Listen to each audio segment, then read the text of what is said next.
afternoon. I'm Esther Cornell, and I was born in New York State, and at 18 our family moved to Wisconsin. And in Wisconsin I met a man named Alfred Cornell. And Alfred was a very adventurous man and very smart, and he decided that we needed a claim in southern Minnesota. So we had a claim. We packed our wagons, headed to St. Paul, and then we headed south. There were no roads and no bridges. It was the spring of the year. The roads were slippery. And so when we came to a river, the men looked around to see if there were any place to cross, because the river was very rushing. And so then they finally found a spot. Alfred and I, by that time, had two little girls. One was named Ella, and the other one was a little smaller. So it was Florence. And Florence was the older one, and they finally made a raft so that we could go across. It was very water rushing, so that we got on the raft. The women and the children got on that raft, and then the men kind of guided us along. But the river was so high that I had Florence by the hand and Ella in my arms, and all of a sudden Florence got loose from me, but the men saved her and we got across. We finally got to our claim in southern Minnesota. There was nothing here but trees, grass, the river, and there also were some Native Americans or Indians. We built a little shack with sticks and grass by the river so we could have some water. But finally we built, Alfred had took days to go to St. Paul to get lumber and stuff for building a cabin. So we built a little cabin. We named our town Owatonna, and Owatonna is the only town in the whole world by that name. And Owatonna is an Indian name meaning straight. After that, more people came to our place, and we finally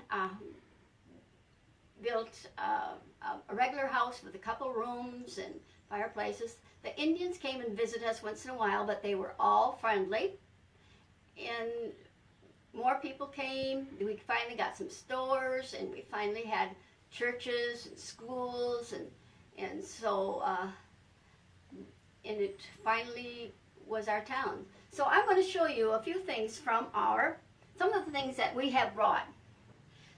You know, we always had to have a homemade quilt. We used pieces from other worn out clothes and stuff to make quilts. That's one of the things. So one of the things we brought, these were our dishes. They were tin plates. And along with that, you always had to have, we got our water at first from the river. And so, and we always had a pail, and we would drink from the dipper. And everybody would use that same dipper. And if we didn't have a dipper, there was also, I know there's a cup in here, a metal cup too. All right. Oh, I know. Here's my cup. I found my cup and the dipper. We always had, of course, being from New York, I had fine china, so I brought over my fine china.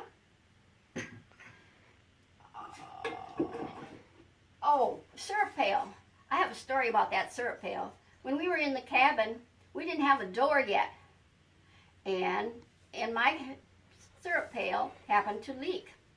And one morning we woke up, and there were paw prints around my cabin. And we found out that there was a bear in here. He had walked up in, licked up that syrup, and left. But we didn't even know it. Aren't we glad? Here are some things we had.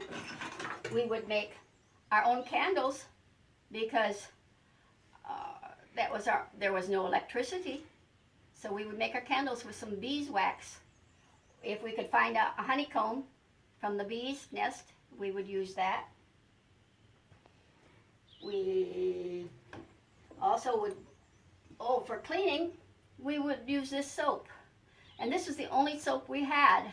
This soap was used for washing our windows, washing our floors, washing our bodies, washing everything. That's the only soap we had. Oh, for eating,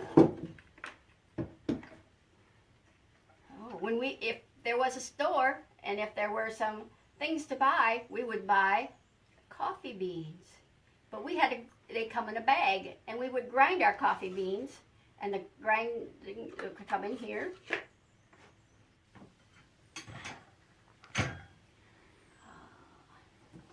This is a medicine bottle that we've used. Look at how thick it is. And it says 1869 medicine, horse medicine. Ooh.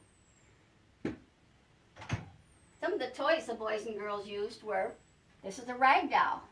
Mom would probably make this out of rags. To tear them apart and then put an apron and a bonnet. You could put eyes, sometimes they had button eyes. And there were also some marbles. It was another toy that we probably brought along.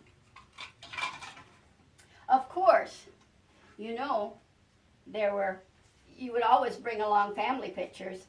And the family pictures were all very sober because they had to stand a long time.